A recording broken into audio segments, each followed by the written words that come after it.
తర్వాత ఒక కొత్త యాక్రోనిమ్ ట్రెండ్ అవుతుంది, అదే FODA. Fear of doing anything. ఏ కొత్త పని స్టార్ట్ చేయాలన్నా, ఏ కొత్త పని చేయాలన్నా భయం అనమాట. దాన్నే ఫోడా అంటాం అనమాట. సో ఎవరైనా ఏమైనా అనుకుంటారేమో, లేదా దీన్ని ఫెయిల్ అయిపోతామో, ఇలా భయం అనమాట. దాన్నే ఫోడా అంటాం. దాంతోపాటు ఫోబు, fear of being unliked.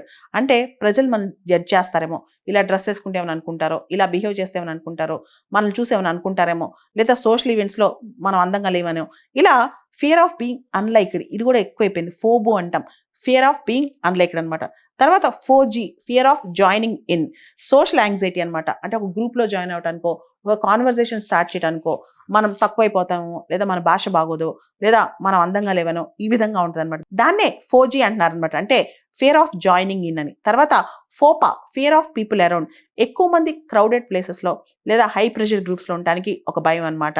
So class రూమ్స్లో కానీ, పెద్ద పెద్ద థియేటర్స్లో కానీ, లేకపోతే ఎగ్జామ్ హాల్స్లో కానీ, పెద్ద పెద్ద గ్యాదరింగ్స్లో కానీ కొంచెం అనీజినెస్ కానీ, ప్రెషర్ కానీ ఫీల్ అవటం అనమాట. అదే ఫోపా. తర్వాత ఫోబా, ఫియర్ ఆఫ్ బీయింగ్ అలోన్. అంటే ఒంటరిగా ఉంటాం, అంటే ఒక రకమైన కంటిన్యూస్ భయం, యాంగ్జైటీ. అలా కాకుండా జనంతో ఉండటం ఇష్టపడటం, దాన్నే ఫోబా అంటాం. సడన్గా ఒకసారి మన నిద్ర లేవగానే చాలా సైలెంట్గా ఎలోన్గా ఉన్న ఫీలింగ్ వస్తే, మనకి ఎవరు లేరన్న ఫీలింగ్ వస్తే, దాన్నే ఫియర్ ఆఫ్ బీయింగ్ అలోన్. ఇలాంటి ఎగ్జాంపుల్స్నే ఫియర్ ఆఫ్ బీయింగ్ అలోన్ అంటాం అనమాట. ఇలా జెన్జీలో కొత్త కొత్త పదాలు వచ్చేస్తున్నాయి, కొత్త కొత్త యాక్రోనిమ్స్ వస్తున్నాయి అనమాట. సో ఈ యాక్రోనిమ్స్ అన్నింటిలో కూడా ఇప్పుడు బాగా ట్రెండ్ అవుతుంది ఫోఫో, అంటే ఫియర్ ఆఫ్ ఫైండింగ్ అవుట్ అనమాట.